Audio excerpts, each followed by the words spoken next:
Okay, our guest speaker tonight, I think we're really going to enjoy this. We've been blessed with having Nancy with us, and she's from the Supervisor of Elections Office, and she's going to go over some of the election processes and great information from the Supervisor of Elections Office. Nancy's been with Pinellas County for, sorry, I'm cheating, taking it off my BlackBerry, since 2004, and she worked for Communications Department in the Supervisor of Elections Office, and she's also the media manager. So at this time, I would like to present Nancy Whitlock. Thank you.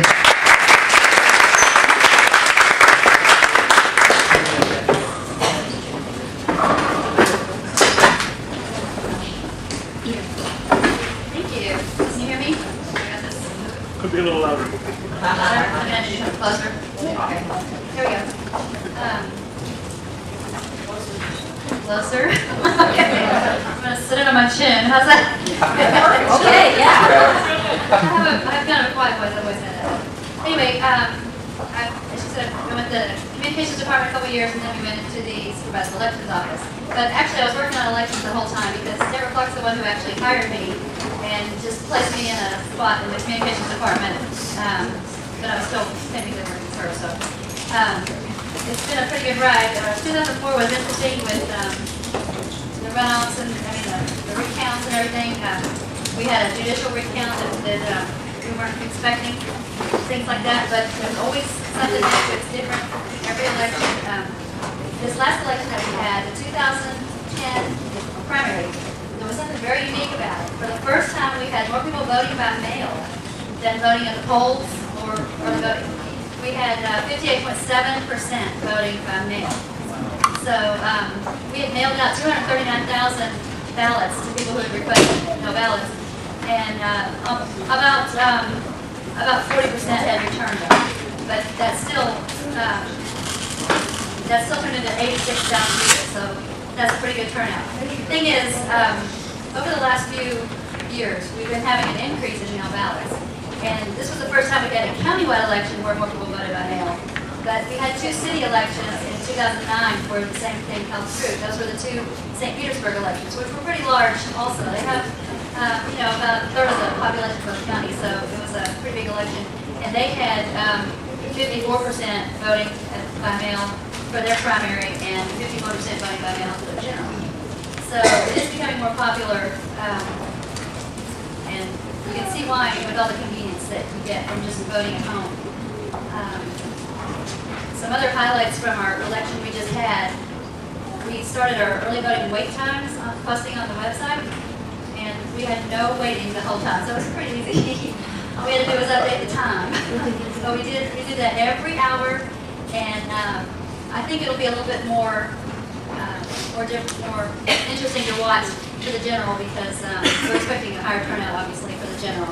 So keep an eye on our website, votepinellas.com, and we'll change one. We have 3 buttons right there on the front. Right now it says become a poll worker in the middle one, and we'll change that to early voting wait times when early voting starts again. So you'll just go onto our website, click on that one spot, and you can check. So if you're thinking about voting early, you'll know which location has no waiting or which location has 30-minute wait or whatever. So we thought that was something fun to help people keep track and maybe steer them away from a long wait and, go a different time if it's not your time to go. But an average turnout for the primary in Pinellas County is about 20%. So this last election, we had a 24.5% turnout, which was very, very high. If you look at, I don't know if y'all saw, there were some reports in the paper that compared us to other counties. And we had the highest turnout of the larger counties. Some of the smaller counties had higher percentages, but if you look at all the large counties, it was amazing.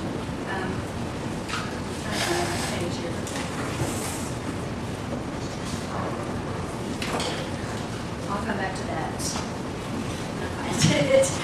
Okay. Overall, though, since 2000, we've had a 400% increase in voting by mail. Okay, we had for the presidential preference primary, we had 43,000 voting by mail. But by the time we got to the 2008 general, it was 207,000. So it's quite an increase. And our goal is to encourage more people to vote this way. And the reason, I know you probably saw the reports on the reason. The reason is we had to cut our early voting remote votes. And Deborah Clark took a hit for that. People were not happy about her cutting some of the locations for early voting. We're required by law to have early voting in our 3 offices. And any office that you have, you're required to have it in your office. We have 3 offices, we got to have them there. But when we went to the legislature mandated optical scan voting systems, paper ballots, that increased our cost for an early voting site tremendously. In 2006, when we had the touch screens, it cost about $25,000 for early voting sites. When we went to paper ballots, then we have to have ballot on demand printers at each of the sites. And you say, why do you have to do that? Well, for a primary, we have about 1,500 ballot styles that we have to have at each of those locations because people could go to any early voting sites. So with paper ballots, we would have had to have 1,500 different stacks of ballots at each of those sites. Now, can you picture one of the little libraries with 1,500 stacks of ballots on? Where are they going to put them? And is it going to be secure? We think of that. So we would have to put the ballot on demand system there. Well, that's another like $10,000 per system. And if you just have one, what happens if it goes down? You have nobody voting. There's nothing they can do. So we'd have to have 2 at each of the sites. So it just went on, and it turned out where it would be $61,000 per early voting site, which is what the current cost is, which is why we only have it in our 3 offices. So that was really the bottom line. And this was all happening at the time that our commissioners were forced to reduce our budget because of Amendment 1 and other things that the economy going down and property values going down. A lot of things were decreasing our income, and we really needed to cut our budget. So we had to look at ways to cut, and the first things we did were to cut things that were not mandated. And remote early voting sites were not mandated. So that was one of the first places that we looked. And I think it's been very successful, though, when you see how many people are now voting by mail. Almost 60% in this last election. So that's amazing. That's very, very good. We're happy about that. All right. Some of the other things we did to try to offset dropping the early voting remote sites is we set up ballot drop-off sites throughout the county. We have 14 of those, including our 3 offices. And you think, oh, that's expensive too, but really those only cost us about $1,700 per site for the whole time. So it's very economical, and we're able to have them throughout the county. North County was worried about not being covered. We've got Palm Harbor, East Lake, Tarpon and East Lake, and Palm Harbor. We've got 3 of that. So there's actually very good coverage. We've got all the way down to the Skyway and out to Oldsmar. So really, it's a very good coverage if you don't want to mail your ballot back. Because that was some of the issues with mailing your ballot. People were worried about putting it in the mail. What if it doesn't get there? So that was what we had developed the ballot drop-off sites for. People can just drop it there. We have a staff person sitting right next to the box, which is locked. And halfway through the day, that person takes the box to our office, and someone else comes and sits the rest of the day. So it's very secure. It's inside the building.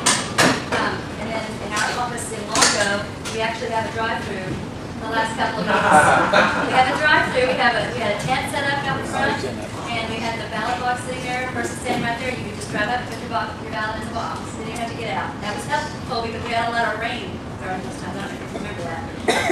So those have been very successful. We had over 11,000 people that used the ballot drop-off site. So it's very popular. I think people appreciate it. Another new thing we have that I think encourages people to vote by mail is we have a ballot tracking system now on our website. You can go onto votepinellas.com. You can click on Track Your Ballot, and you can see if your ballot has been mailed.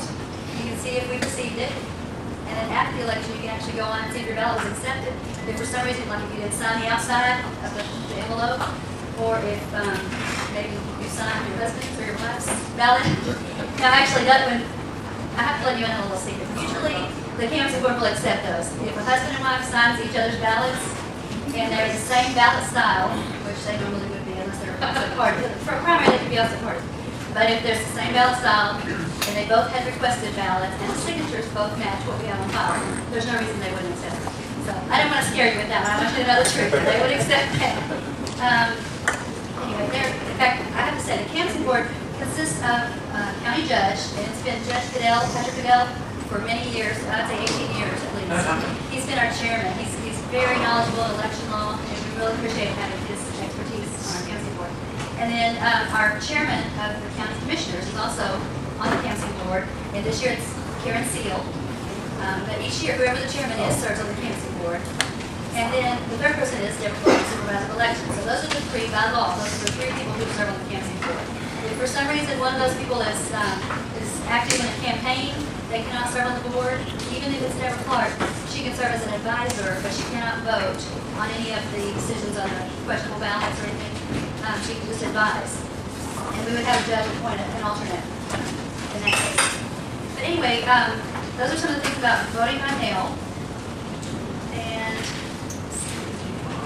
I touched a little bit on election costs. And I wanted to tell you some of the ways we've been cutting costs in addition to dropping the early voting sites. We have combined a lot of polling places. I don't know if you've noticed, but we used to have 290 locations back in 2004, and now we're down to 251.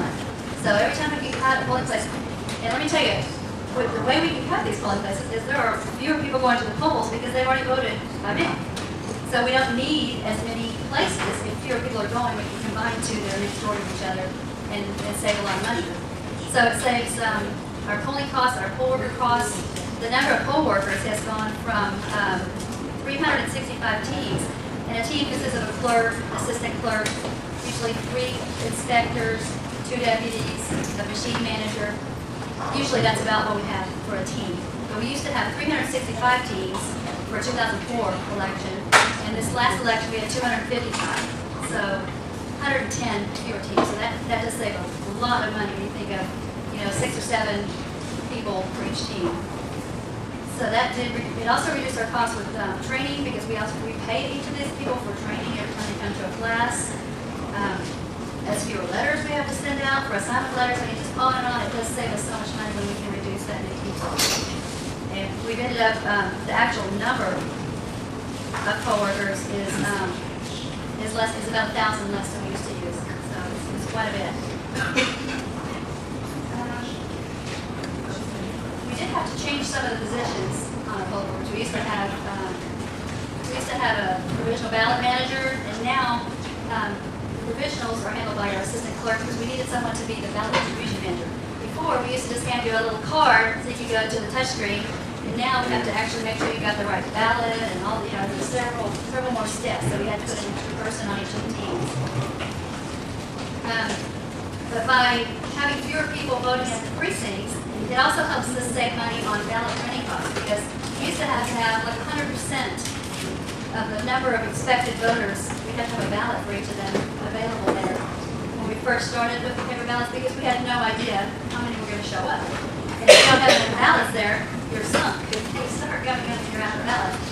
So that's what we ended up doing. But now that we know how many people are voting by mail, and it's a trend, and it seems to be an average we can count on, that we can print fewer ballots for election day, and we know that we're safe. And we also have our ballot printing system at the office, all 3 of our offices, so that if for some reason one precinct just had a tremendous turnout and people weren't using their mail ballots for some reason and they all went up to the polls, we could actually print some and get them out to them when we saw that they were going on. So it would work out okay. But it does save us a lot of money. Plus we have worked with our vendors to reduce some of our costs. We've reduced our ballot printing costs. They used to be 27 cents a piece, and now they're down to 20.5 cents a piece. Now, it doesn't sound like a lot when you think of printing 400,000 or 600,000. You're going to need usually about 400,000. It really adds up. So it's quite a bit. We also reduced some of our vendor costs for our deliveries. When they deliver our election equipment, just by asking, they reduced the cost from $51 per cart. And a cart is like it would hold maybe either 10 polling booths or the machines or there's several different categories that consist of a cart, but basically one unit. It used to cost $51 a piece per cart, and now it's $31. And that was just because we were shopping around and we said, we like you guys, but this other company can offer it less, and they said, oh, we'll make that price.